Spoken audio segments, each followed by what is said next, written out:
Hello guys, this is WowItsCharles here with episode 89 of Harvest Moon's SNES. It'll be born sometime later. Today is Thursday, 14th of summer. We are definitely going to hit the halfway point. We have $83,000. And we are sitting pretty. If I'm averaging about $7,000 a day for crops, $9,000 on a corn day, and $5,000 on a tomato day. So, you know, 7,000 about. In about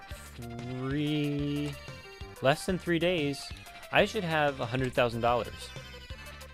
$100,000. That's the minimum, absolute minimum that I want. And let's see, if that's 3 days, that would be in the summer of the 17th. So, you know, I'll have another good 10 days of shipping and getting money. Let's see if that's 70,000. So I can spend about $70,000 on grass. That's about if grass is 500 each. That's about 140 bags of grass, right? Am I doing this math right? I think so. Let me milk everybody. Oh wait, I'm not. Oh yeah, never mind. But yeah, that's a lot of money. Plus, some of that money comes from this milk here, and the milk slowly gets upgraded. Like this medium milk here might become a large milk someday, selling for like twice as much. So yeah, I have a lot of money to spend on grass, which I didn't think I would have, but I do. So that's really cool. Yeah. Slowly here, we are wrapping up this Let's Play. Slowly but surely. I don't know how I'll feel at the very end. I've never completed a Let's Play before, and this would be my first one. And I don't know if I'll feel sad or if I'll feel happy. Did I milk you? I must have milked you wrong. I don't know if I'll feel sad or happy or, you know, sad because it's over, and sad because I really like this game, and sad because I really won't have a main series anymore. I mean, I guess Minecraft will become my main series, but I'll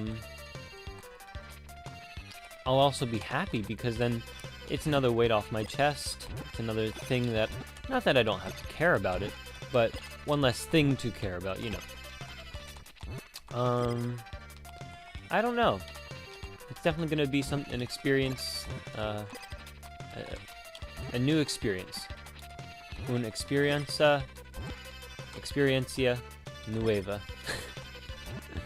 New experience. Oh, don't run away on me. I need every money, every bit of money I can salvage. Ooh, man. Hello, and I welcome any new people. I should mention that. Any new people that stopped by for this episode, thank you so much for joining me. You can fit right in here. There's not much to catch up on. I mean, you can see what I'm doing here. I'm just selling stuff. So yeah, I have a couple different topics today than what I've been talking about recently, and it's kind of on the more educational side. Recently, for summer, I had to read a couple of books, most of which were non-fiction and very scholarly. For example, I had to read Freakonomics and The Tipping Point, which were two very well-written books that presented new ideas, new ways to think of things that I have never even considered. Freakonomics, especially of the two, but The Tipping Point was probably the most useful, or the most unheard of and new and stuff. So I just wanted to talk about a couple concepts that I heard about them, and, like, you know, why the books were so cool. If you have read them, I'm sure this would be a nice refresher and being like, oh yeah, I remember that author talking about that. And if you haven't read them, it's a nice precursor into what you might want to read. So yeah, I'll start with Freakonomics first. Freakonomics was basically an explanation of why things happen.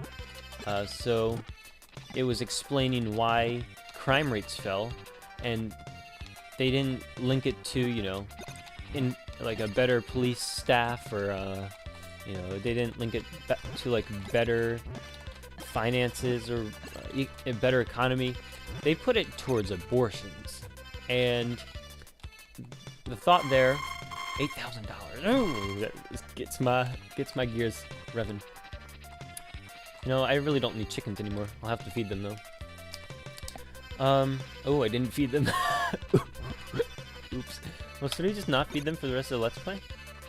Decisions, but I wanna know, so I get them. Eeny, meeny, miny, mo. Catch a tiger by the toe. If he hollers, let him go. Eeny, meeny, miny, mo. Yeah, I think we'll feed them. Why not? We'll get like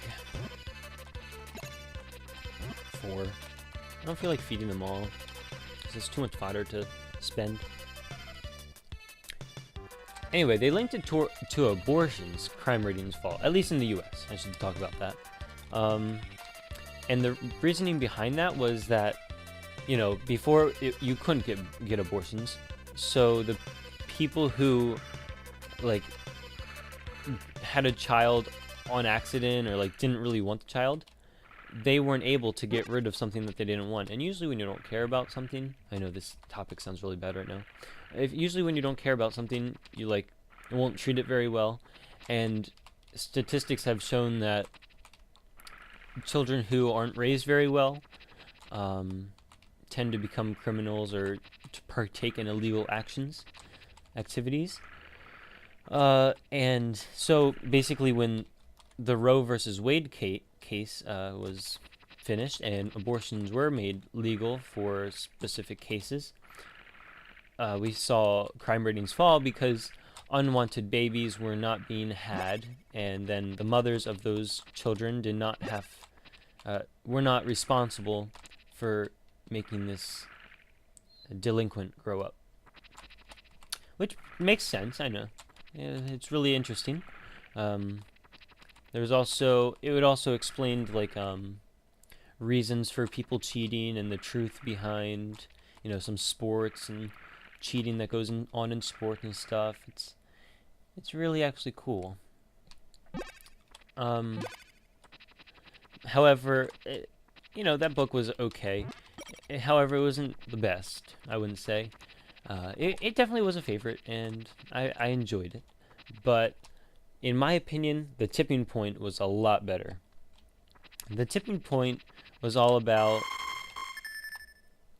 that one moment where everything tips and takes a turn for the worst or the better. Sunshine. As long as it's not a hurricane. Let's talk to Maria. Oh, that's nice. Just cleaning the house. Let's see, we have $90-something thousand. 91, 92 almost. We should have $100,000 by the end of today. So exciting. Okay, let's take care of these cowsies. So yeah, the Tipping Point talks about that one moment in time when things take a turn, and they had to explain a lot of background knowledge before they could actually go into the topic. And I mean, it makes sense, but you know, it kind of just got a bit too much and not down to the point all the time. One thing that they talked about were social people and people called connectors, and people that were really good at getting people's names and remembering them and being a connection to socially to people. And yeah, I've noticed some of these people in my life, and I noticed where they're coming from there, in the fact that there's people in this world called connectors, and they're basically responsible for linking many people together in social events or in happenings throughout the world even. And those people are responsible for some tipping points. So like, I think I brushed everybody, I'm not sure. So like when this connector finds out about something, they are able to spread this information quickly to many people worldwide, which is why these ideas or items are going to have their tipping point into popularity. So, for example, if somebody really famous on YouTube heard about my channel, they checked it out and they really liked it, and then they started advertising or promoting my channel, and this person was a connector, my channel would explode with new people. Oh, sorry for the cut there. Anyway, yeah, my channel would explode with new people, and it would just become really popular really fast, and that's a really key point into the idea of the tipping point. Oh my goodness, I'm getting interrupted so much. Alright. It's a key idea into the tipping point is the idea of these connector people.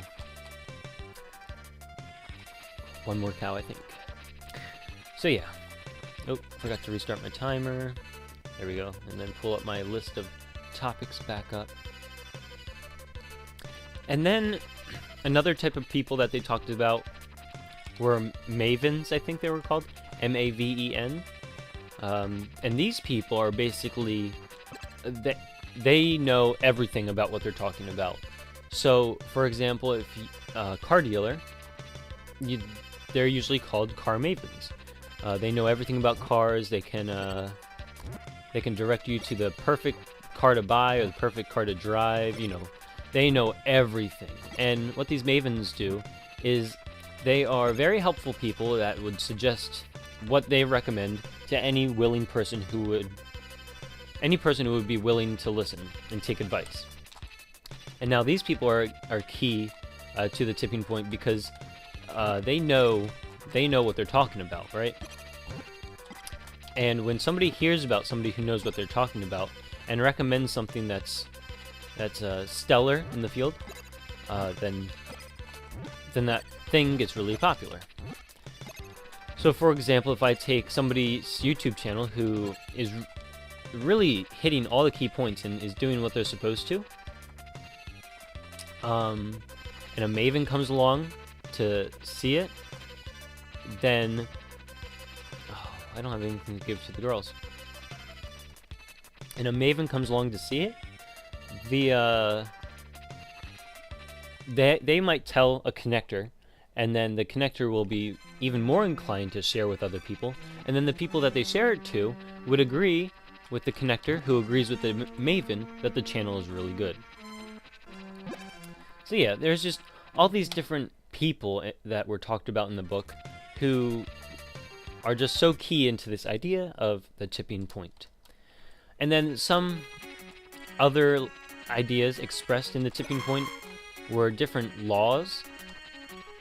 Or laws or rules, And one of the ones that I found interesting was the 80-20 rule. Let me see how much time I have left to see how much time I have to explain it. Oh, I have ample amount of time. The 80-20 rule. What this rule states is that 20% of the people do 80% of the work. So if you think about any organization that you've been a part of or any charity event, you can probably name out 1/5 of all the people working there who do the majority of the work. And I find this to be true in my life as well. Of course, there's been, a slight flux with the numbers. It might have been like 1/3 of the people do 70% of the work, But generally, it's around 20% of the people do around 80% of the work.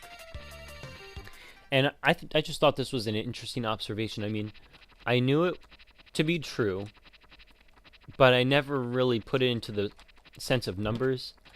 And that kind of just shocked me a little bit. And then another rule that was expressed in the tipping point, or law, I should say, in this case, was the law of 150. And that one pretty much generalizes that in any working, any function, you can have up to 150 people working together, because 150 is the number of people that any one person can remember and make a strong connection with. So for me and for anybody else, 150 is around the number of people that I can consider a friend. And now why this law is important is because some employers take this law into consideration when designing their companies. And one in particular, I think it was P&G. I can't remember the exact name because I already returned the book and I didn't write it down. But they keep 150 workers in any one building and no more than 150. Once they get new workers, they build a new building and start filling that one up. And I mean, I guess it works so that like you don't have any cliques. I mean, the 150 is your clique. And then beyond that, you would start separating into further groups of people who don't like each other or have differences. And you know, I also consider this to be true because I can visualize what 150 people looks like. It's about 6 classrooms at my school, I think. 6, 7, I don't know. Depends on how many kids are in the class. And I can see that many people knowing each other and being comfortable with each other. And anything beyond that might get a bit too much and too varied for any other types of reaction or connections. So yeah, I hope you agree with with me and some of the stuff that I've mentioned, because if you didn't, then this video kind of made no sense and you wouldn't have agreed to it. But yeah,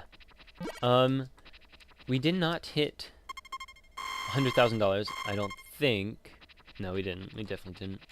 Let me change out my brush, get ready for the next episode, and then I'll have to close it here. I know I've been going over recently on my videos, but that's just because I can't take 2 days and do 7.5 minutes each on 2 days. They usually take 9 or 10.